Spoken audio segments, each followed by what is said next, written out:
మరాఠా గడ్డపై పోలింగ్ మహాసంగ్రామానికి సిద్ధమైంది.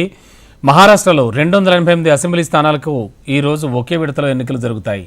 రాష్ట్రంలో 9,63,00,000 మంది ఓటర్లుంటే 4,136 మంది అభ్యర్థులు ఎన్నికల బరిలో నిలిచారు. రాష్ట్ర వ్యాప్తంగా 1,186 పోలింగ్ బూత్లను కేంద్ర ఎన్నికల సంఘం ఏర్పాటు చేసింది. దాదాపు 6 లక్షల ప్రభుత్వ ఉద్యోగులు ఎన్నికల విధుల్లో పాల్గొంటున్నారు. ప్రశాంత వాతావరణంలో పోలింగ్ జరిగేందుకు పోలీసులు కట్టుదిట్టమైన భద్రత ఏర్పాటు చేశారు.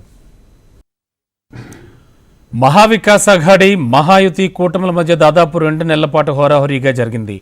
ఈ రోజు పోలింగ్ ఉండడంతో పార్టీలు ఇక పోల్ మేనేజ్మెంట్పై ఫోకస్ పెట్టాయి. రాత్రికి రాత్రే రాజకీయాలను మార్చేందుకు నోట్ల కట్టలకు పనిచెప్పాయి.